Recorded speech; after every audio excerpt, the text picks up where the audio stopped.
Welcome to our exploration of Chile's rich and turbulent history, spanning from 1808 to 2018. In this presentation, we'll journey through 2 centuries of Chilean history, touching on its political revolutions, economic transformations, and the social movements that have shaped the nation.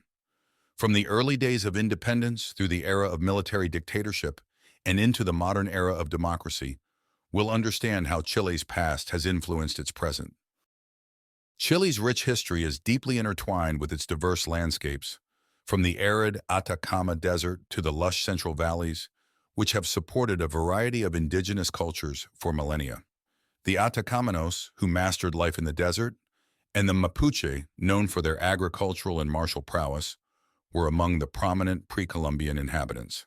The 16th century arrival of Spanish conquistadors, led by Pedro de Valdivia, initiated a tumultuous era of colonization, marked by resistance from indigenous groups, notably the Mapuche. Despite fierce opposition, the Spanish established Santiago, embedding European influence deeply into the fabric of Chilean society and laying the groundwork for its colonial rule. The late 18th and early 19th centuries were a period of profound transformation across South America, as Enlightenment ideas and the weakening of Spanish royal authority prompted a re-evaluation of colonial ties. In Chile, dissatisfaction with the oppressive Bourbon reforms and inspiration from global movements of independence led to the establishment of a provisional government junta in 1810. This marked the beginning of Chile's struggle for sovereignty, a journey fraught with challenges yet driven by a resilient pursuit of freedom. By 1818, under the leadership of Bernardo O'Higgins and José de San Martin, Chile emerged as an independent nation, charting its own course through history. The 1960s were a tumultuous decade for Chile, characterized by pronounced social and economic divisions that underscored the nation's struggles. The vast majority of Chileans grappled with poverty, a tangible manifestation of the deep inequalities that fractured society. The education system, underfunded and overstretched, was ill-equipped to provide for the burgeoning needs of a population yearning for upward mobility and societal inclusion. Economically, Chile was ensnared in a cycle of dependency on agriculture and mineral exports, with large haciendas and foreign-controlled mining operations forming the backbone of the economy. This oligarchic structure entrenched the power of a few, stifling economic diversification and perpetuating a status quo that marginalized the masses.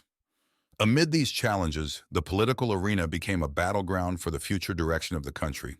The Falange Nacional, a breakaway faction from the Conservative Party, sought to address these inequities through Christian Democrat principles, advocating for land reform and increased social spending. In contrast, leaders like Jorge Alessandri, who served as president from 1958 to 1964, represented a more conservative approach, focusing on economic stabilization and industrial development, albeit within the constraints of the existing oligarchic structure. These contrasting visions laid the groundwork for a period of intense political mobilization and ideological clashes, setting the stage for the dramatic shifts that would define Chilean politics in the following decade. In 1957, Chile witnessed the formation of the Partido Democristiano, Christian Democrats, marking a pivotal shift towards addressing the nation's deep-rooted social and economic issues. Under the leadership of Eduardo Frei Montalva, a key figure from the Falange movement, the party sought to transcend the traditional political divides with a platform centered on social justice, economic reform, and the expansion of democracy. Frei Montalva, esteemed for his integrity and pragmatic approach to governance, championed policies aimed at empowering the disenfranchised and reforming the structural inequalities that had long hindered Chile's progress.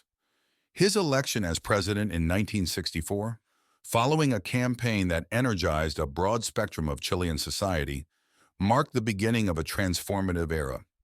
Frei's tenure was characterized by significant initiatives, including agrarian reform to break up the large haciendas and educational reforms to broaden access to schooling, reflecting a determined effort to reshape Chilean society and engage more citizens in the democratic process.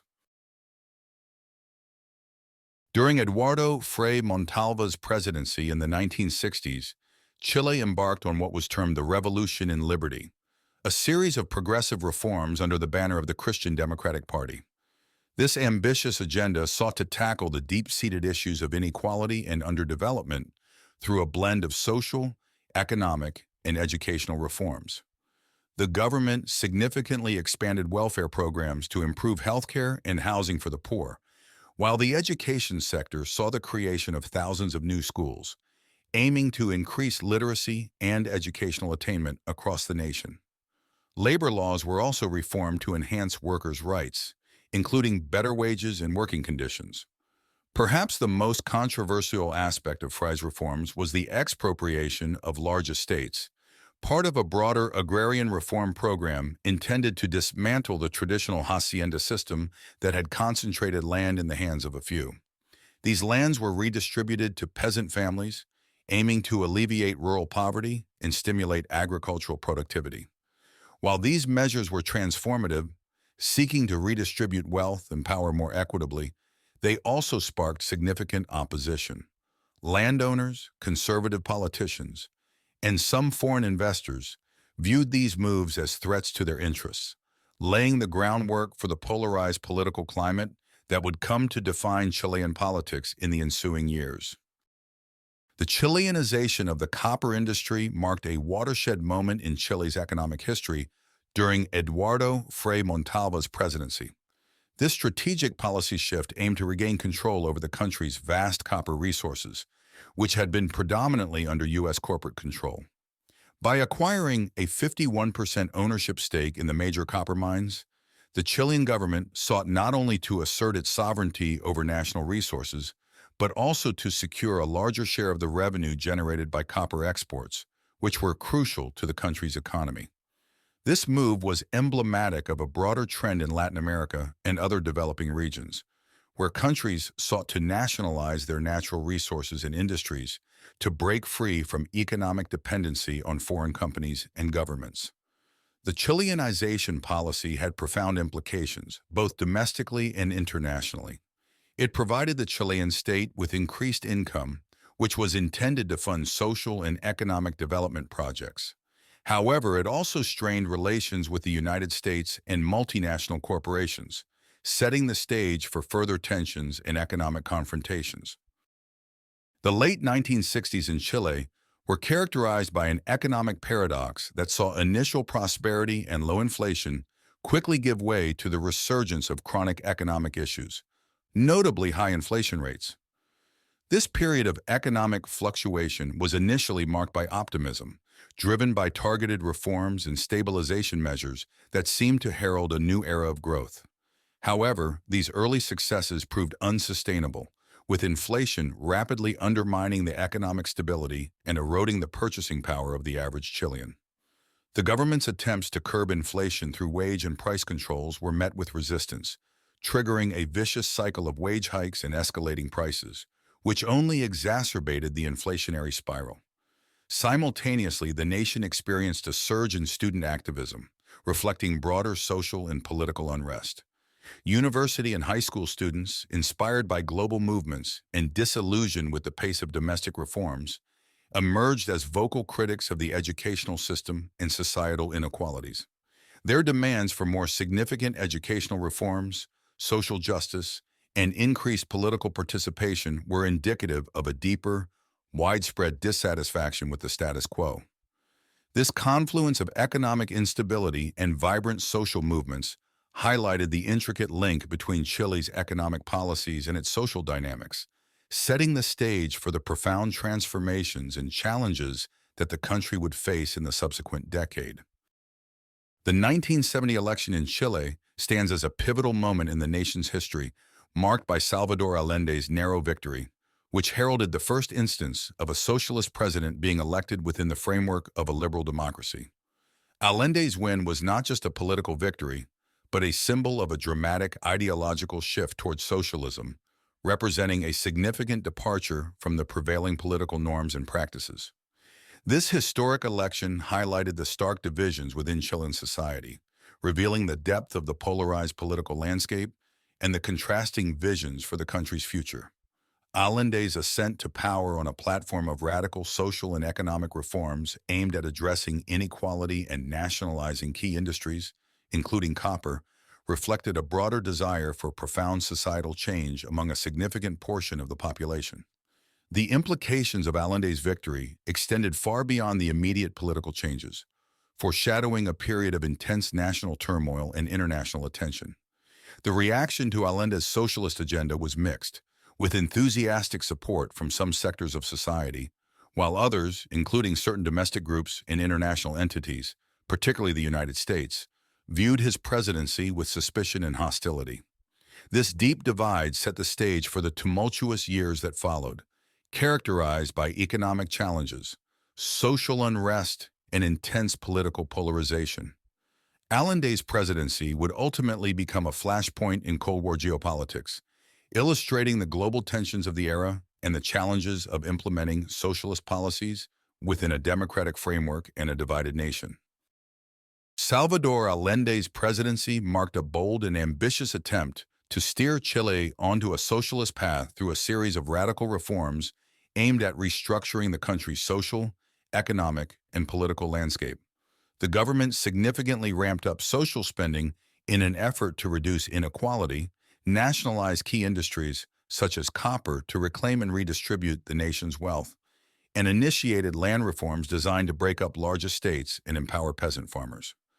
These measures were part of Allende's broader vision to create a more equitable and just Chilean society, reflecting his commitment to addressing the deep-seated issues of poverty and economic disparity. However, the swift implementation of these transformative policies encountered significant challenges and unintended consequences, exacerbating the nation's divisions. The nationalization of industries and land reforms, while aiming to democratize wealth, led to a sharp decline in agricultural productivity and investment in the economy, contributing to a drop in overall economic output. Moreover, the substantial increase in social spending, combined with a decrease in foreign investment and economic sabotage, fueled hyperinflation, further straining the economy. These economic difficulties, coupled with growing opposition from within Chile and pressure from international actors like the United States, contributed to increasing social unrest. Allende's presidency thus highlights the complexities and risks of undertaking rapid, far-reaching social and economic transformations in a deeply divided country, setting the stage for the dramatic events that would unfold in Chile's near future. As Chile's political and economic crisis deepened, allegations of arms smuggling added a volatile element to the already tense atmosphere, exacerbating fears of civil conflict and further polarizing the nation. The political tensions reached a fever pitch in the lead-up to the 1973 parliamentary elections. These elections were seen as a critical test for President Salvador Allende's Unidad Popular government, offering a potential path to ease the national deadlock. However, the results failed to deliver a clear mandate for either side, maintaining the political stalemate and deepening the sense of crisis. Amidst this turmoil, Allende's refusal to engage in compromises with the opposition or moderate, his policies contributed to the escalating instability, pushing Chile perilously close to the brink of civil unrest. The fraught situation provided a pretext for military intervention, with significant political figures, including Patricio Aylwin, voicing their concerns over the dire direction in which the country was headed. Aylwin, representing the Christian Democratic Party, articulated the growing apprehension among various sectors of society about the potential for a complete societal breakdown. This period of intense political unrest and economic turmoil created conditions ripe for a drastic shift, setting the stage for the military coup that would oust Allende from power. The refusal to compromise and the continuing deadlock not only underscored the deep divisions within Chilean society, but also highlighted the challenges of governing amidst such polarization, ultimately leading to a tragic and tumultuous chapter in Chile's history.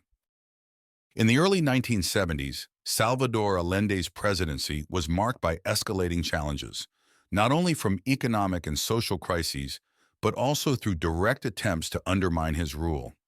Notably, the Tacnazo Rebellion, A military uprising led by a faction within the Chilean armed forces signaled the growing discontent among military ranks with Allende's socialist government. Although this initial act of rebellion was contained, it highlighted the increasing fracture between the military and the government, illustrating the precarious balance of power in a deeply divided country. Adding to the atmosphere of tension and political instability was the tragic assassination of René Schneider, the chief of the Chilean army, a staunch defender of constitutionalism, who was killed in a failed kidnapping attempt by right-wing extremists aiming to prevent Allende's inauguration. Schneider's assassination became a somber testament to the lengths to which some were willing to go to derail Chile's constitutional order. These events culminated in the dramatic Tancazo coup attempt, a more pronounced and daring challenge to Allende's authority, which further underscored the deep divide between the military and the government. Although the Tancazo coup was ultimately unsuccessful, it served as a stark indication of the severity of the political crisis engulfing Chile, setting a direct precedent for the eventual coup d'état on September 11, 1973. These attempts to challenge Allende's presidency through military means and political violence not only foreshadowed the impending end of his term, but also reflected the extreme polarization and turmoil that had come to define Chilean society in this period.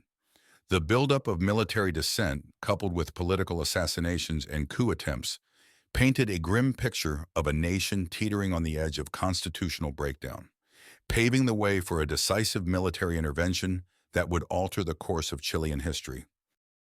September 11, 1973, remains a profoundly significant date in Chilean history, marking the moment when General Augusto Pinochet led a military coup that decisively ended President Salvador Allende's socialist government.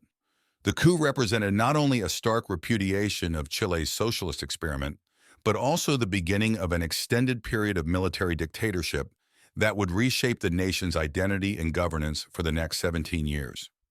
The military strategy on that day involved a coordinated and violent seizure of strategic locations throughout Santiago, with the symbolic bombing of La Moneda, the presidential palace, serving as a dramatic assertion of the coup's success.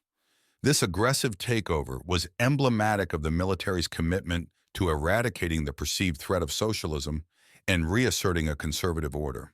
In the immediate wake of the coup, a military junta was established, with General Pinochet at its helm, undertaking sweeping measures to consolidate its power and eliminate opposition. The junta swiftly dissolved Congress, banned all political parties, and suspended political activity, effectively dismantling the framework of democratic governance. These actions plunged the nation into a deep state of shock and uncertainty, as the fundamental pillars of Chilean democracy were upended overnight. The coup's aftermath initiated a dark era of repression, censorship, and human rights abuses, as the junta sought to reconfigure Chilean society in accordance with its authoritarian vision, leaving a lasting impact on the nation and its people. General Augusto Pinochet's ascension to power after the 1973 coup marked the beginning of a military dictatorship that would govern Chile with an iron fist until 1990.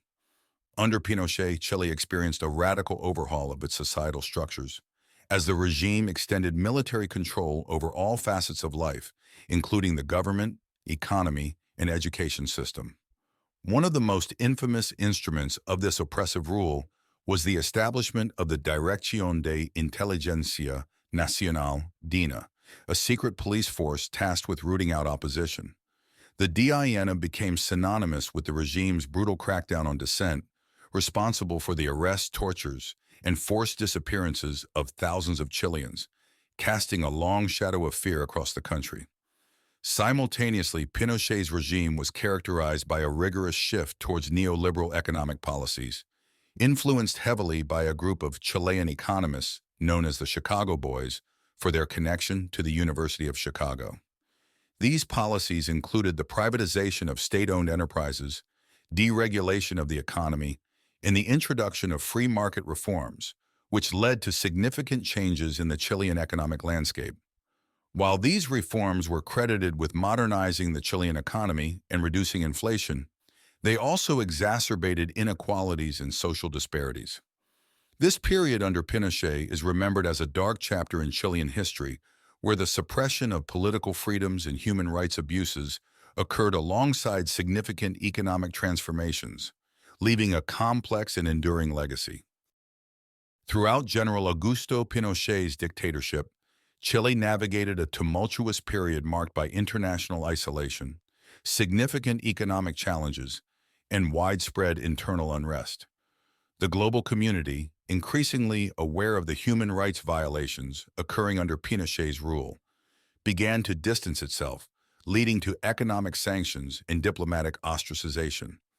This international pressure, combined with internal discontent over the regime's repressive tactics and the uneven impacts of economic reforms, fueled a growing opposition movement within the country.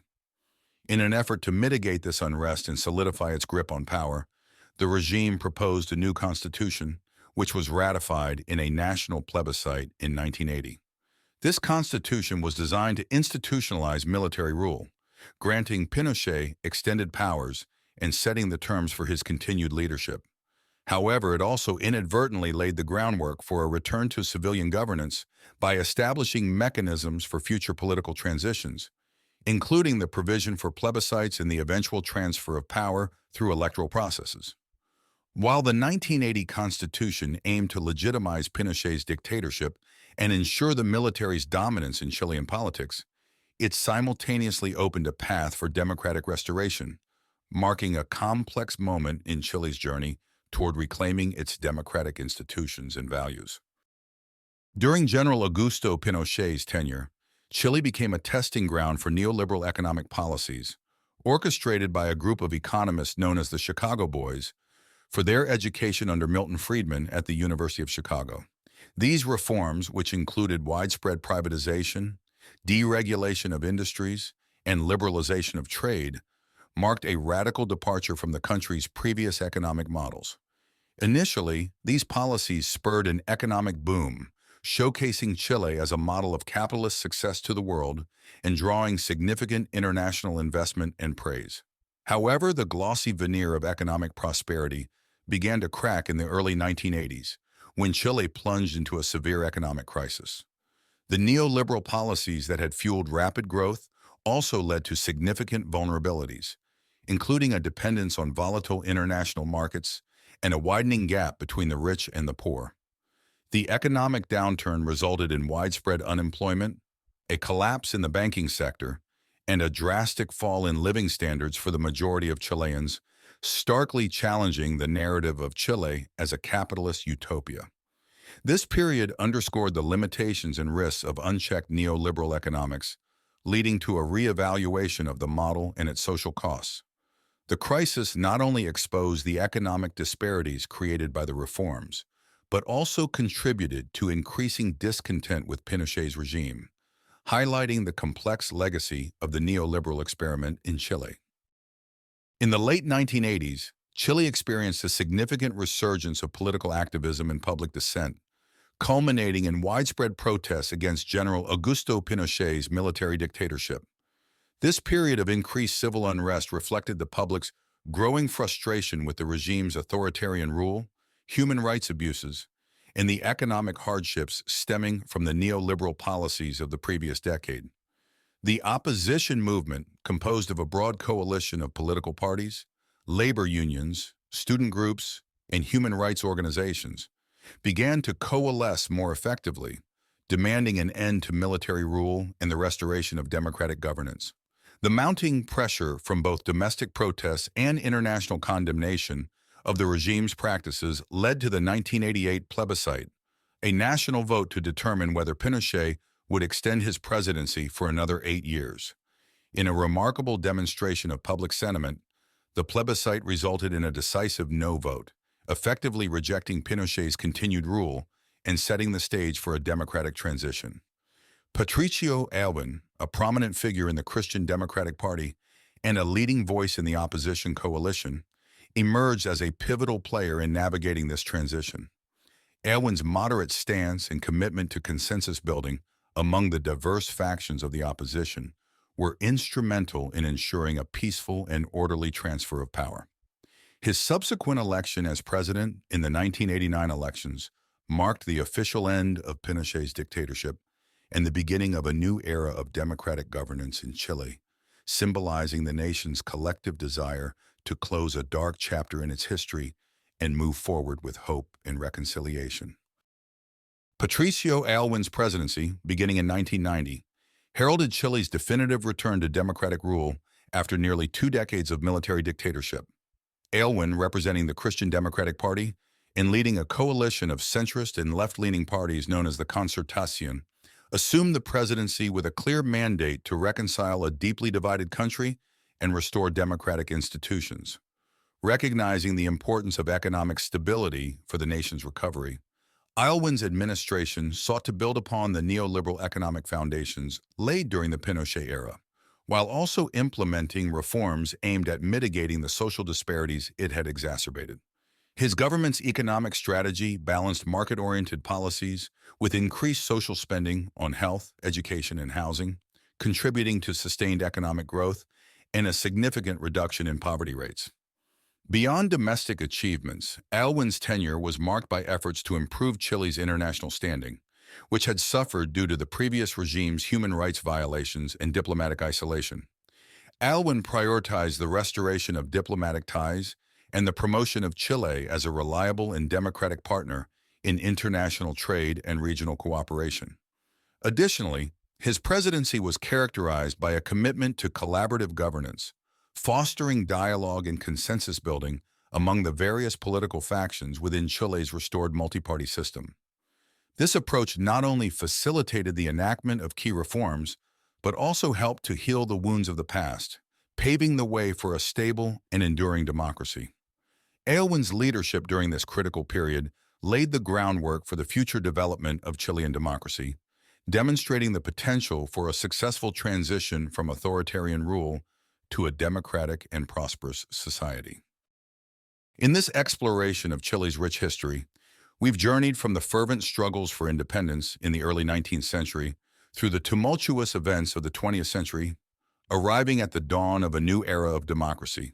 Each phase of this journey has been marked by the enduring spirit of the Chilean people, whose resilience and determination have navigated the nation through periods of profound transformation. Chile's story is emblematic of the broader human quest for freedom, justice, and a better life, a narrative woven with the threads of aspiration, conflict, and eventual reconciliation.